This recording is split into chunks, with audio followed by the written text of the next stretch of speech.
नमस्कार, समय चक्रमा तपाईलाई हार्दिक स्वागत छ दर्शकवृन्द। म सन्तोष बेके थापा। देशको हालत यस्तो थियो, भ्रष्टाचारीको अनुहार हेर्दिन्न भन्दै भ्रष्टाचारी नै वरिपरि राखेर भ्रष्टाचारीकै संरक्षण गरी भ्रष्टाचार नै गरिरहेका नामुद ठगहरूलाई प्रधानमन्त्रीका रूपमा पटक पटक स्वीकार्नु पर्यो।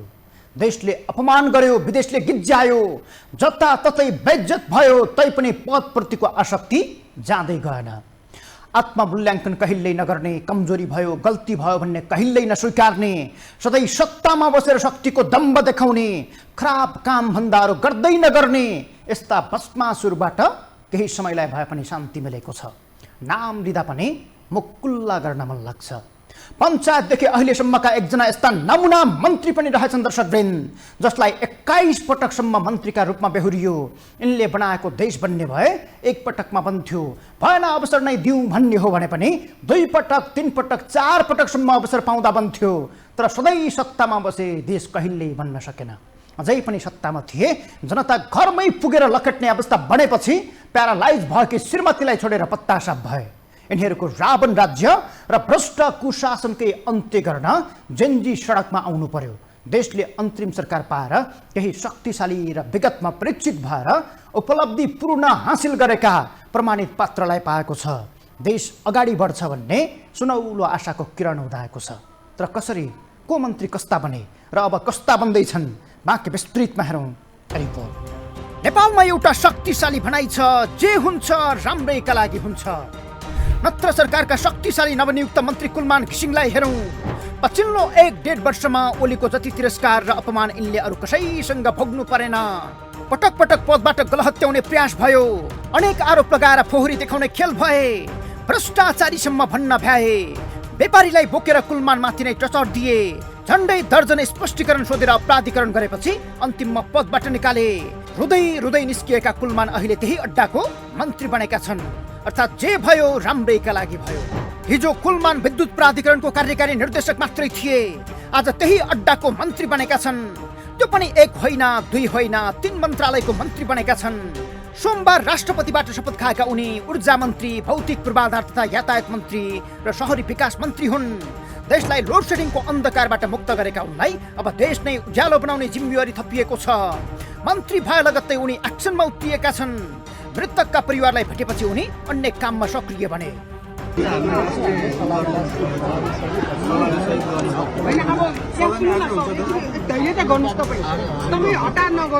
जनताको कुरा सुन्नुहोस्, जनताको कुरा सुन्छ भनेर अपेक्षा गरेर हामी मनदेखि हजुरलाई भेट्छौँ भनेर हामी यहाँ आएको।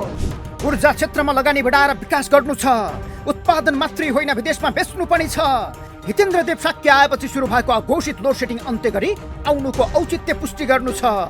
विद्युत पकौता उठाउन खोज्दा पदमुक्त हुनु परेको अपमानलाई सम्झेर 32 अर्ब भन्दा बढी बिजुलीको बिल उठाउनु छ। मन्त्री भए लगत्तै पहिलो निर्णय नै उनले यही गरेका छन्। क्षतिग्रस्त भौतिक संरचना पुनर्निर्माणका लागि कोष खडा गर्ने निर्णय पनि गरेका छन्। मैले भर्खरै साइन गरेर आएको, हामीले डेडिकेटेड र ट्रङ्क लाइनको बक्यौता उठाउनु पर्छ भनेर हामीले बारम्बार मैले भनिरहेको हो र त्यसैलाई मुख्य आधार मानेर म विद्युत प्राधिकरणबाट बाहिरिनु पर्ने पनि अवस्था आयो र यसलाई अब तत्कालै उठाउनु पर्छ। पदमा हुँदा दीपक खड्काले कुन ऊर्जा आयोजनामा कति कमिसन खाएर भ्रष्टाचार गरेका छन्, खोजेर जनताको बीचमा ल्याई कारबाही गर्नुपर्नेछ। भौतिक पूर्वाधार मन्त्रालयमा सबैभन्दा बढी विकास बजेट छ, त्यसलाई प्रयोग गरी देशभरका सडक गुणस्तरीय ढङ्गबाट निर्माण गर्नुपर्नेछ। अब सडक मात्रै होइन, नेपाललाई आधुनिक विकासतर्फ लिएर सुरुङ युगको विस्तार गर्नुपर्नेछ। शहरी विकासको बजेट आफ्नै पिताका नाममा खन्याउने प्रकाशमान सिंहको कदमलाई रोकेर असली आवश्यकतामा प्रयोग गर्नुपर्नेछ। उनको आफ्नै समीक्षा अब पनि काम नगरे घर चल्ने पालो आफ्नो भएको बताएका छन्।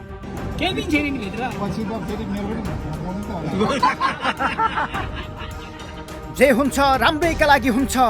रूपन्देही 3 को उपनिर्वाचनमा उम्मेद्वार बन्ने तयारी गर्दै थिए ओम प्रकाश अर्याल, तर गृह जस्तो शक्तिशाली मन्त्री र कानुन मन्त्री बन्ने सौभाग्य प्राप्त गरेका छन्। उनको विज्ञता कानुनमा मात्रै हो, तर काठमाडौँ महानगरका मेयर बालेन शाहको कानुनी सल्लाहकार समेत रहेका उनी गृहमन्त्री पनि बनेका छन्। सम्भवतः यसले अब गृहमन्त्रीको साथ नपाएकै कारण सुकुम्बासी बस्ती हटाउन असफल भएका बालेनलाई सहयोग पुग्नेछ। नदी करिडोरका अवैध संरचना फटाफट भत्किनेछन्। 40 मिटरको मापदण्ड सर्वोच्चकै अनुसार कार्यान्वयनमा आउनेछ। त्यो भन्दा पनि ठुलो कुरा, विषम परिस्थितिमा देश छ, शान्ति सुरक्षा नै प्रमुख एजेन्डा बन्नेछ। तर उनले शोक दिवस मनाएर आधा झण्डा झुकाउने, मृतकका परिवारलाई 1 लाख काजक्रिया खर्च दिने र सब घरसम्म पुर्याउनका लागि सवारी साधन र हेलिकप्टर उपलब्ध गराउने निर्णय गरेका छन्। क्षति भए पनि ऐतिहासिक अवसरको ढोका खुलेको भन्दै अब विवाद गरेर पछि फर्किने होइन, अघि बढेर काम गर्नुपर्ने बताएका छन्। प्रदर्शनको क्रममा ज्यान गुमाउने प्रदर्शनकारी र सुरक्षा निकायका कर्मचारीको सम्मान स्वरूप राष्ट्रिय शोकको रूपमा मनाउने र राष्ट्रिय झण्डा आधा झुकाउने एउटा यो निर्णय छ। दोस्रोमा चाहिँ मृतकहरूको परिवारलाई काजक्रिया बापत प्रति मृतक रु 1 लाख उपलब्ध गराउने रकमको व्यवस्थापन अर्थ मन्त्रालयले गर्ने। 3 नम्बर, परिवारका सदस्यहरूको आग्रह बमोजिम मृतकका शवहरूको व्यवस्थापनका लागि निःशुल्क सवारी साधन एवं दुर्गमको हकमा हेलिकप्टरको व्यवस्थापन गर्ने। ओम प्रकाश अर्याल तिनै अधिवक्ता हुन् जसले भ्रष्टाचारको दलदलमा भासिएर समान सत्ता चलाइरहेका तत्कालीन अख्तियार प्रमुख लोकमान सिंह कार्कीको नियुक्ति विरुद्ध 2068 चैत 7 मा मुद्दा हाले। अर्यालको रिट अनुसार लोकमान सिंहको नियुक्ति खारेज गर्न आदेश दिने न्यायाधीश सुशीला कार्की थिइन्, जो अहिले प्रधानमन्त्री बनेकी छिन्। बीचमा मुद्दा उल्टिएर लोकमानको पद थमौती भए पनि 2073 पुस 24 मा आएको फैसलासँगै लोकमानको पद गएको थियो। ओम प्रकाश अर्याल त्यसपछि न्याय क्षेत्रमा चर्चित बनेका थिए। उनैले केपी ओलीको संसद विघटन विरुद्ध मुद्दा हाले, जिते। केपी ओली जोडिएको गिरिबन्धु टी स्टेटको विषयमा मुद्दा हाले, जिते। हजारौं रोपनी सरकारी जग्गा बेच्ने बाटो बन्द भयो। केपी ओलीको 52 संवैधानिक नियुक्ति विरुद्ध पनि मुद्दा हालेका थिए, तर हारे। उनको गाई काटेर खान पाउनुपर्छ भन्ने मुद्दा भने अहिले मन्त्री बन्ने भएपछि आलोचनाको कारण बनेको छ। यी दुवै जस्ता उम्दा र विज्ञ मन्त्री देशले अर्थमा समेत पाएको छ। यी पहिलो दिनमै यस्ता उदाहरण बने। अनावश्यक खर्च हुने सचिवालय नराख्ने, मन्त्रालयमा भएका कर्मचारीलाई प्रयोग गर्ने, तलब भत्ता नलिने, सुरक्षा समेत नलिने, आफ्नै निजी सवारी साधन चढ्ने, ड्राइभर मात्रै राख्ने र टुक्रे आयोजना कार्यान्वयन नगर्ने निर्णय गरेका छन्। तर अब त कतिपय अवस्थामा मोबाइल उठाएर मोबाइलमा कुरा गर्नुपर्ने हुन्छ। एउटा चालक समूहलाई चाहिए होला, त्यो भाग चाहिँ मैले गरेको छैन। मैले आफ्नो घरमा प्राइभेट पिए र यहाँ पनि प्राइभेट पिए राख्दिन भनेको छु। पूर्व सचिव समेत रहेका र बाबुराम भट्टराई प्रधानमन्त्री हुँदा आर्थिक सल्लाहकार रहेका रामेश्वर प्रसाद खनाललाई देशले अर्थमन्त्रीका रूपमा पाएको छ। यी व्यक्ति यस्ता हुन् जोसँग अहिले देशलाई चाहिएको आर्थिक नीतिमा सुधार, सार्वजनिक वित्त व्यवस्थापन तथा बजेट परिचालन, कर नीति र वैदेशिक सहायता व्यवस्थापन लगायतका क्षेत्रमा विशेष ज्ञान रहेको छ। यिनले सचिवका रूपमा डाक्टर रामशरण महत, डाक्टर बाबुराम भट्टराई, सुरेन्द्र पाण्डेय र भरतमोहन अधिकारी अर्थमन्त्री हुँदा काम गरेका छन्। यी सबै मन्त्रीको कार्यकाल उपलब्धिपूर्ण मानिन्छ।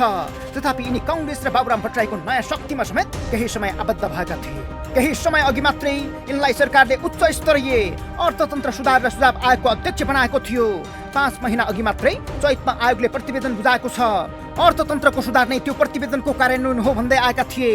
जीवनमा यस्तो मोड आयो, अब त्यो प्रतिवेदन कार्यान्वयन गर्ने जिम्मेवारीमा आफै पुगेका छन्। अझै सरकारमा को आउँछन् चासोका साथ हेरिएको छ। अब पनि युवा र विज्ञलाई समेट्ने तयारी देखिन्छ। पूर्व प्रशासकदेखि पूर्व प्रहरी, नागरिक अगुवादेखि सम्बन्धित विषय विज्ञलाई अघि सार्ने समग्र तयारी देखिन्छ। प्रधानमन्त्रीदेखि बालेन लगायतका पात्रहरूले यसमा काम गरिरहेका छन्। अहिले राइट म्यान राइट प्लेसको कन्सेप्ट अनुसार जुन छ त्यसमा आधारित भएर मन्त्री परिषद विस्तार गरेको खण्डमा उपलब्धि नमिल्ला भन्न सकिन्न। तर मन्त्री परिषदमै समेत घुसपैठ गरी विभिन्न दल चाहर्दै बसेका, आफूलाई सामाजिक अभियन्ता भन्दै अराजकता मचाउनेहरू र ज्ञान शून्य तर स्वर ठुलो भएकाहरू छान्ने कोसिस भयो भने त्यसले जेनजी आन्दोलनकै अपमान हुनेछ। कम्तीमा केही प्रतिशत भए पनि जेनजी उमेर समूहका व्यक्तिलाई मन्त्रीका रूपमा अघि सार्न सकिन्छ, जसले भ्रष्टाचार अन्त्यको माग उठाएर ज्यानको बलिदानी दिए। उनीहरूका परिवार मध्ये कुनै एक मन्त्री बन्दा सबै सकिने अवस्था पक्कै नहोला। कमसे कम क्याबिनेटमा उसको अनुहार हेरेर भए पनि प्रधानमन्त्री र मन्त्रीलाई काम गर्नुपर्छ भन्ने सोच आओस्। 5 महिनाकै लागि सही पात्र छानेर देशको जिम्मेवारी दिएको खण्डमा अलिकति भए पनि सुशासन देख्न पाइएला कि भन्ने आश गर्ने ठाउँ छ। नत्र भोलि घर जल्ने र कुटिने पालो अहिले यिनै सरकारमा भएकाहरूको नाउला भन्न सकिन्न। जेनजीको आन्दोलनमा बालेन कसरी केन्द्रमा पुगे र उनकै पकटमा कसरी सत्ता चलिरहेको छ, बाँकी प्रसङ्ग जोड्नेछौँ एकैछिनको ब्रेकपछि।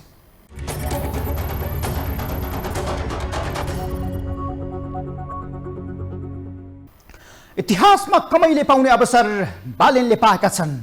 त्यसैले विश्लेषकहरू भन्छन् अब देश 30 वर्षका लागि बालेनको नेतृत्वमा गयो, अर्थात् डिजाइन त्यसै अनुसार भइरहेको छ। उनी भोट परिवर्तन र राजनीतिक परिवर्तनको प्रमाणित आधार हुन्, अर्थात् उनी आएपछि नै मानिसहरूले असली रूपमा स्वतन्त्रको शक्ति देख्न पाए। धेरैलाई स्वतन्त्र बन्ने रहर पलायो, स्वतन्त्रकै नामबाट पार्टी खुले। तर अहिले बालेनले कसैले नपाउने दुर्लभ अवसर पाएका छन्, मेयरले प्रधानमन्त्री बनाउने अवसर। हुन त उनको उदय नै राजनैतिक चमत्कारका रूपमा भएको थियो, त्यसमा पनि दलप्रति आक्रोशित मतको भरमा भएको थियो। तर पछिल्लो पटक उनी आन्दोलनको भूमिगत नायक र रणनीतिक खेलाडी दुवै प्रमाणित हुन खोज्दैछन्। जेनजी आन्दोलनमा उनी थिएनन्, तर उनकै वरिपरि आन्दोलन केन्द्रित भयो। जता जता डोर्याए उतै उतै पुग्यो। अन्तरिम सरकार उनकै चाहना अनुसार बन्यो, मन्त्री उनकै छनौटमा बने। तर बालेन देखिने गरी कतै सहभागी भएनन्। किन यस्तो? बाँकी विस्तृतमा हेरौँ रिपोर्ट। तपाईले अत्याधिक रुचाएको एउटा नाम, जो हिजोसम्म 2/3 जनताको मनमा मात्रै किङ थियो, अब किङ मेकर बनेको छ। उसको औराले दुश्मनको छाती जल्छ।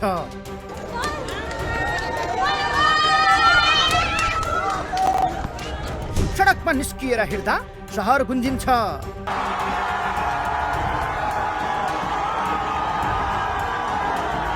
उसको नाम गुन्जिएको देख्दा शासक काँप्छन्, रिसले चुर भएर क्रूर भन्न खोज्छन्। पार्टी भित्रका र बाहिरका हजारौं युवाले बाँच्न चाहेको सपनाको जिन्दगी उसले बाँचिरहेको छ। तपाईले कहिल्यै सुन्नु भएको थियो एउटा मामुली मेयरले देशको प्रधानमन्त्री बनाउँछ भनेर? सम्भवतः दन्ते कथा वा एकादेशको कथामा पनि सुन्नु भएको थिएन होला। तर यी पात्रलाई एकपटक हेर्नुहोस्, यिनलाई धित मरुन्जेल हेर्नुहोस्। यी मामुली मेयर मात्रै होइनन्, देशको सर्वोच्च कार्यकारी प्रमुख बनाउन सक्ने ताकतवर मेयर हुन्, जसकै रुजाइमा देशले प्रधानमन्त्री पायो र सरकारका मन्त्रीहरू समेत उनकै छनौटमा छन्। जेनजीको सर्वसम्मत नै प्रधानमन्त्रीका लागि काठमाडौँ महानगरका मेयर बालेन शाह थिए। तर प्रधानमन्त्रीकै पद त्याग गर्ने गणेशमान सिंह पछि दोस्रो व्यक्ति बने।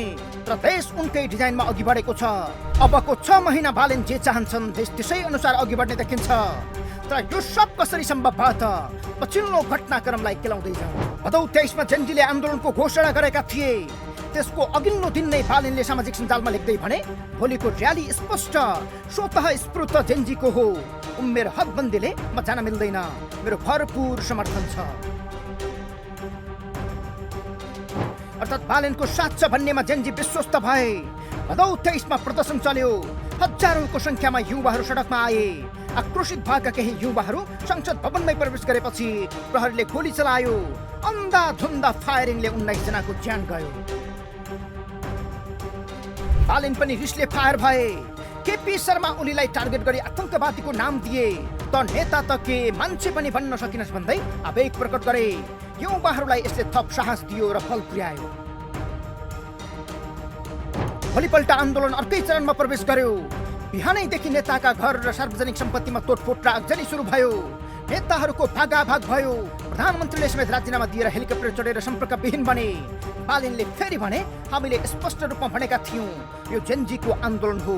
प्रिय जेनजी, तपाईहरूको हत्याराको राजीनामा आइसकेको छ। अब संयमित हुनुहोला। अब तपाईको पुस्ताले देशको नेतृत्व गर्नुपर्नेछ। तयार रहनुहोला। तर विध्वंस कामै थियो। फेरि बालेनले आग्रह गरे, देश तपाईहरूकै हातमा हो। अब जति क्षति हुन्छ तपाई हाम्रो नै हुने हो। अब घर फर्किनुहोस्। तर जेनजीहरूले सोही दिन दिउँसो नै बालेनलाई अल्टिमेटम दिएका थिए, अर्थात् 2 बजेसम्म सडकमा आउनुहोस्, नेतृत्व गर्नुहोस् भन्ने आह्वान गरे। ह्यासट्याग नै चलाएर भने, टेक अ लिड नाउ और नेभर। तर उनी बाहिर निस्किनै चाहेनन्, भूमिगत रूपमै सक्रिय भने। तर यति बेलासम्म बालेनकै नगरमा संसद भवन जलेर सखा भएको थियो। सिंह दरबार जलेर धुवाँले आकाश छोपिएको थियो। सर्वोच्च अदालत लगभग खरानी बनेको थियो। न उनी सडकमा आए, न उनको दमकल नै सडकमा आयो। सबैले रुचाएका नगरपिताको नगर नै जलिरह्यो।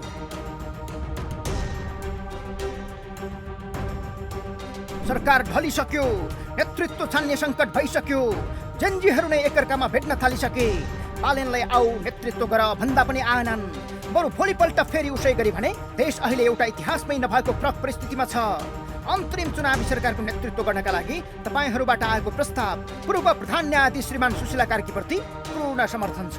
जेनजीहरू युवा नेतृत्व खोज्दैछन्। बालेनकै अनुहार हेरी आन्दोलन मच्चिएको पनि देखिन्छ। तर सङ्कटका बेला उनी तयार भएनन्। सुशीला कार्कीलाई सर्वसम्म स्वीकार्न युवाहरू तयार भएनन्।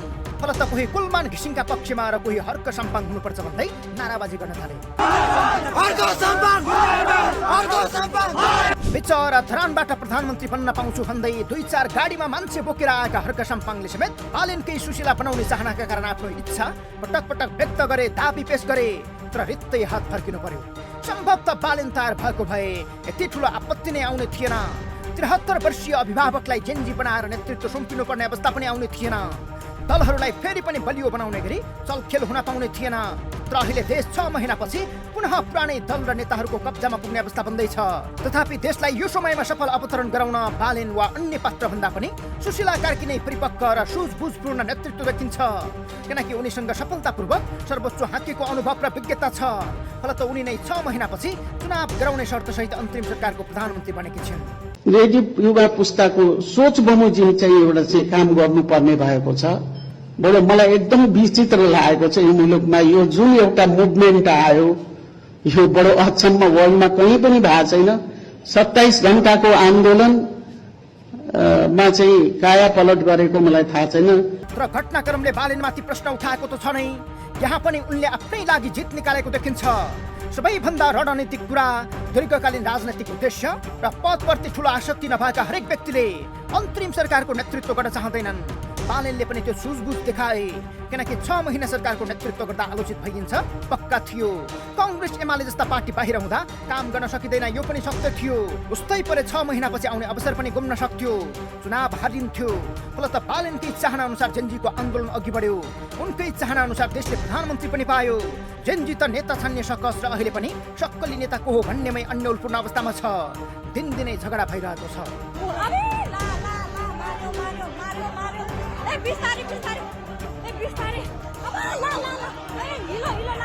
अहिले बालेनकै योजना अनुसार मन्त्रीमण्डलको सूची तयार भएको छ। मन्त्रीहरूको सर्टलिस्टदेखि फाइनल गर्नेसम्मको काम बालेनबाटै हुँदैछ। तर यहाँ पनि बालेनको अर्को चलाखी आफ्नै समकालीन प्रतिद्वन्दी बन्न सक्ने रासोपामा समेत प्रभाव परेको छ। सुमना श्रेष्ठले रासोपा छोडिन्। अब बालेनसँगै वा बालेनले गठन गर्ने सम्भावित पार्टीमा रहनेछिन्। मन्त्री बन्नेसम्मको चर्चा छ। नभए प्रधानमन्त्रीको सचिवालयमा रहेर काम गर्ने तयारी देखिन्छ। तर अहिलेलाई देश नै आफ्नो योजना अनुसार चलाइरहेका बालेनमाथि पनि प्रश्न छन्। 1. जेन्जी आन्दोलनमा सबैमाथि प्रहार भयो तर बालेन सबैतिरबाट कसरी जोगिए? 2. उनकै नगरमा विध्वंस मच्चियो, महानगरका सबै संरचना जोगिए। तर सिंहदरबार र सर्वोच्च दलदा बालेनले दमकलसम्म किन पठाएनन्? के यसलाई उनको सिंहदरबार जलाउने चाहना पूरा भएको अर्थमा हेर्न सकिन्छ? 3. जेन्जीलाई सडकमा पठाउन भूमिका खेले तर आफै गएनन्। निर्णायक र सङ्कटको समयमा नेतृत्व लिन अस्वीकार गर्नुले उनको राजनैतिक साहसमा प्रश्न उठाउँदैन? 4. बालेनलाई किङ मेकर बनाउने क्रममा देशको राजनीति पुराना दल र नेताहरूकै कब्जामा फर्किने खतरा त छैन। यसले जेन्जीको मुद्दालाई सफल बनाउला वा विफल? प्रश्न जतिसुकै गम्भीर भए पनि बालेन मेकर बनेका छन्। चमत्कारी खेलको मौकामा किङ मेकर बनेका छन्। जसको आन्दोलनका कारण बालेन किङ मेकर बने, जसलाई प्रधानमन्त्री बनाए, आज उनैले आन्दोलनकर्तालाई कारबाही गर्ने बताइरहेका छन्। यसले सुनियोजित विध्वंसमाथि कारबाही नै गर्नुपर्ने आवश्यकताको औचित्य देखाउँछ कि आन्दोलनकै अपमानतर्फ सङ्केत गर्छ? किनकि हरेक आन्दोलनमा विध्वंस हुन्छ, केही न केही क्षति भएकै इतिहास छ। तथापि यसमा जलाउँछु भन्ने, जलाउने वातावरण बनाएर भाग्ने, जलाउने र जलाउन दिएर जलेको निभाउन भूमिका नखेल्नेहरू सबैलाई कारबाहीको दायरामा ल्याउनुपर्ने देखिन्छ। किनकि असली आन्दोलनकर्ताको मुद्दा सिंहदरबार जलाउनु थिएन, सरकारी संरचना जलाउनु थिएन। तर अधिकांश नेताका घर जलेका छन्, सरकारी संरचना ध्वस्त बनेका छन्। छानी छानी अधिकांश मारवाडी व्यापारीका साम्राज्यहरूमा आगजनी भएको छ। यसलाई छानबिन गर्ने र घुसपैठ गरी देशको अस्तित्वलाई नामेट पार्ने योजनाबद्ध अपराध गरेकाहरूलाई भने कारबाही हुनै पर्ने देखिन्छ। नत्र सुशासनकै लागि भएको आन्दोलनका कारण कानुनी राज्य छ भन्ने आभास पनि हुने छैन। जेन्जीको मुद्दा कसरी खोसियो? सुदन गुरुङमाथि उठेका प्रश्नको वास्तविकता के हो? बाँकी प्रसङ्ग जोड्नेछौँ एकैछिनको ब्रेकपछि।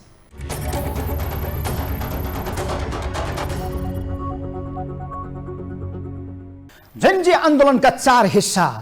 नेताहरू भन्दैछन् हामी फेरि उठ्नेछौँ, युवाहरू भन्दैछन् हामी फेरि कुट्नेछौँ, नेताका घर र सुपर मार्केट चोर्नेहरू भन्दै होलान् मौका पाए हामी फेरि लुट्नेछौँ। मौका बनाएर जेलबाट भाग्नेहरू फर्किनु परेपछि भन्दैछन् हामी फेरि छुट्नेछौँ। जेनजीको मुद्दा कहाँ थियो, कहाँ पुगेर खोसियो?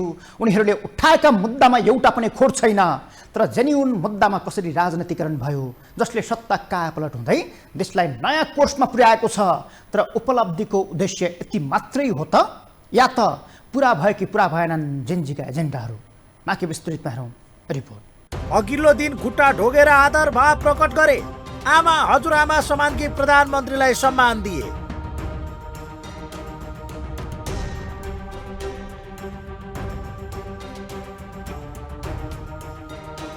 भोलिपल्टै फेरि चित्त नबुझे यो सरकार पनि ढल्छ भन्ने अभिव्यक्ति दिए। मध्यरातमा बालोटार घेर्न पुगे। जुन ठाउँमा राखेर हामीले राखेको नि त्यही ठाउँमा त्यसमा छुटेर निकाल्नु। यो ओम प्रकाश खै के लयर होइन, यसले आफै गृहमन्त्री सिंहमन्त्री बनाउँदो रहेछ त्यहाँभित्र बसेर। म चाहिँ यहाँ लास्ट सासमा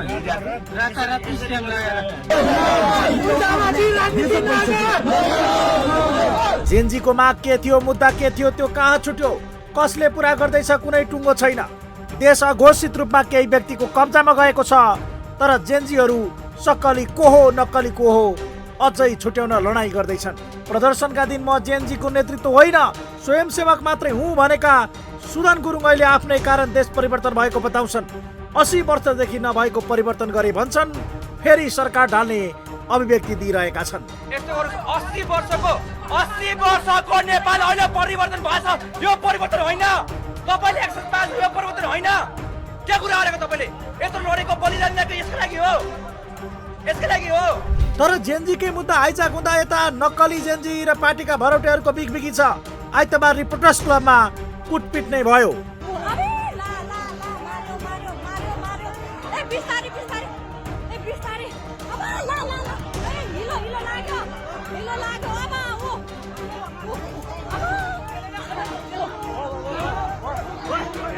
जेनजीको कोही नेता थिएन, नेतृत्व थिएन।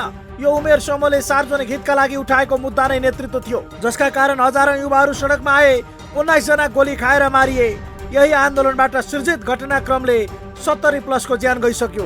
परेको बेला बालेन नेतृत्वमा आउँछन् र देश युवाको हातमा पुग्छ भन्ने आम जेनजी विश्वास थियो। तर बालेनले समेत धोका दिए। संकटका बेला टाउको लुकाउने पनि कोही नेता हुन्छ।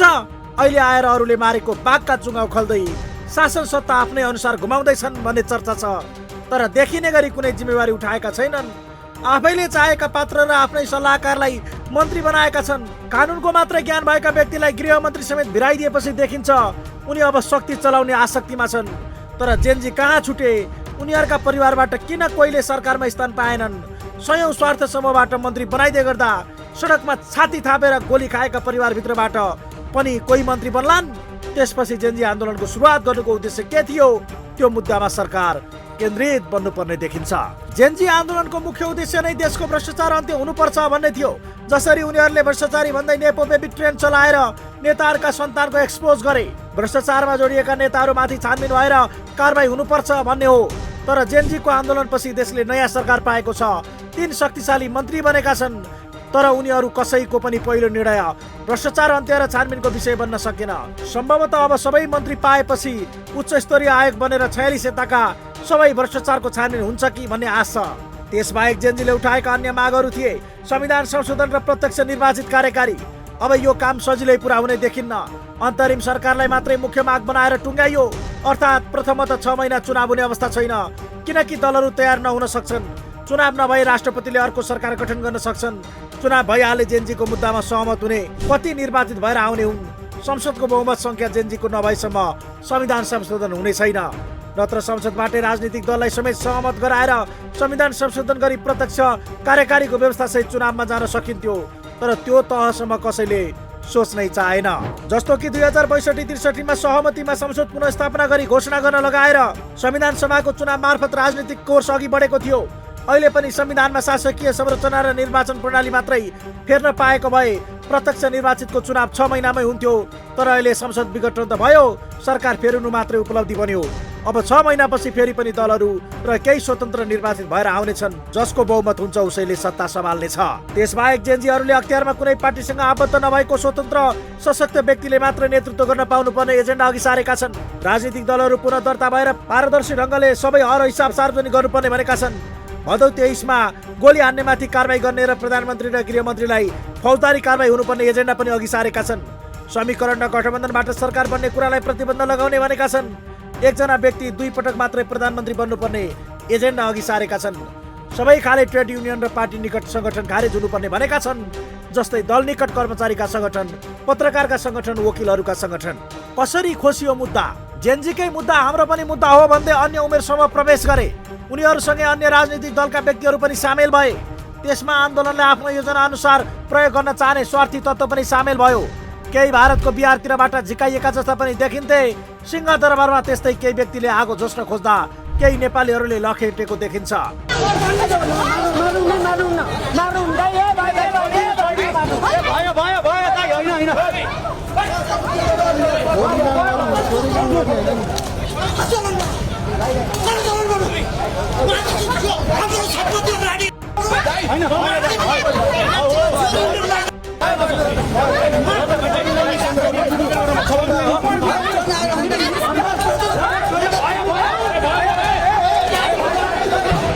जेनजीको नेतृत्व बन्नेमै विवाद।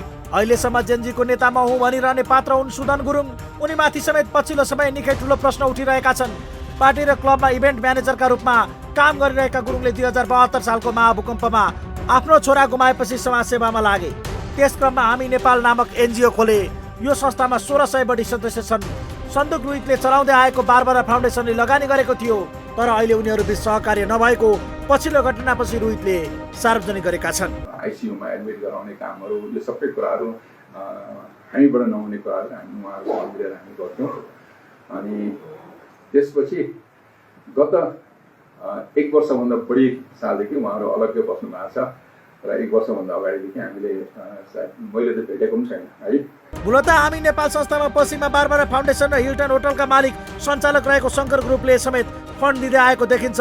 धरानमा गोपा क्याम्प बचाउ अभियानको नेतृत्व गर्दै लामो समय आन्दोलन गरेका थिए गुरुङले। जति बेला मेयर हर्क साम्बाङसँग सम्बन्ध बिग्रिएर वारपार भएको थियो, तर नेतृत्व खोजी भइरहेका बेला जेनजीलाई सम्हाल्न खोजेका उनीमाथि ठुलो शङ्का गर्नुपर्ने आवश्यकता भने देखिन्न। होली देउबा र प्रचण्डहरू अझै पनि खुलेर बाहिर आउन डराइरहेका छन्। धेरै नेताहरू सम्पर्कविहीनकै अवस्थामा अज्ञात छन्। बलियो सहमति र सत्ता ढलाएर पनि चेप्न नसक्दा राजनैतिक दलहरू 2 दिनदेखि नै आन्दोलनमाथि खिसिट्युरी गरिरहेका छन्। भागेर जेन झुकाएकाहरू फेरि पनि बदलाको चुनौती दिँदैछन्। आन्दोलनको हुरी कहाँ चलेर कसलाई राहत पुर्यायो जेनजीकै यकिन बाहिर छ। तथापि देशले एउटा दिशा भेटाएको छ। स्वतन्त्रहरूको सरकार बनेको छ। अब यसमै लामबद्ध भएर देशलाई देशहित सोच्नुभन्दा अर्को विकल्प कसैलाई छैन। नत्र भने फेरि पनि विध्वंसलाई निम्ता दिएको अर्थ लाग्नेछ। हवस् त समय चक्र आजलाई यति नै। बिदा हुन्छौँ। नमस्कार।